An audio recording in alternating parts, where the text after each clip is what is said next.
अब हम जानेंगे अगला पॉइंट, जिसका नाम है फेफड़े और वायु प्रदूषण। जब हम शरीर में होने वाले ऑक्सीडेटिव तनाव के मुख्य कारणों के बारे में सोचते हैं तो पता चलता है कि इसका सबसे गंभीर और शक्तिशाली कारण शरीर में श्वसन मार्ग में प्रवेश करता है। यह मार्ग नाक के रास्ते शुरू होकर फेफड़ों की अत्यधिक महीन वायु कोशिका एल्वियोलाइन में जाकर समाप्त होता है। इन दिनों हम जिस हवा को सांस द्वारा ग्रहण करते हैं उसमें ओजोन, नाइट्रोजन ऑक्साइड, ईंधन तथा सिगरेट का धुआं आदि शामिल होता है। संक्षेप में कहे तो हम सांस भीतर लेते हैं और खांसी बाहर आती है। मैं सैन डिएगो के मानसिक अस्पताल में अपनी इंटर्नशिप की शुरुआत के लिए की गई लंबी यात्रा को जीवन भर नहीं भूलूंगा। मैं यात्रा के दौरान अपने कुछ मित्रों से मिलने अजूसा में रुका था। वहाँ अत्यधिक धुआं था, खास तौर पर साउथ डेकोटा जैसे छोटे शहर में लड़के के लिए तो यह बहुत ही आश्चर्यजनक था। अगले दिन सुबह मेरा मित्र मुझे सैन बर्नार्डिनो के पहाड़ दिखाने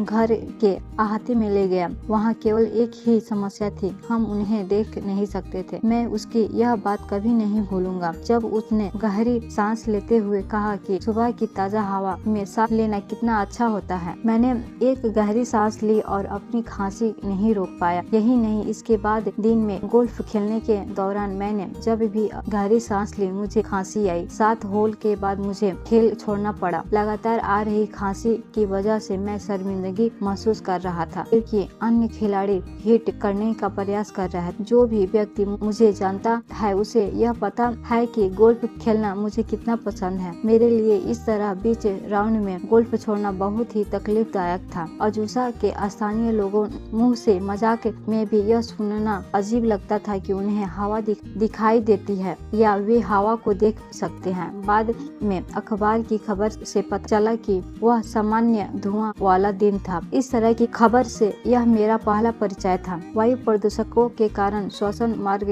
के साथ साथ शरीर में भी बहुत अधिक ऑक्सीडेटिव तनाव उत्पन्न होता है। जब आप इसमें ऑक्सीडेटिव तनाव का मुख्य कारण धूम्रपान भी शामिल कर लेते हैं तो आप दरअसल श्वसन द्वारा सहित फेफड़ों को भी संकट में डाल लेते हैं। इसके बावजूद ईश्वर ने हमें असुरक्षित नहीं छोड़ा था। उसने श्वसन तंत्र को इस आक्रमण बचाने के लिए एक बहुत ही बड़ा सक्षम रक्षा तंत्र तैयार किया गया है।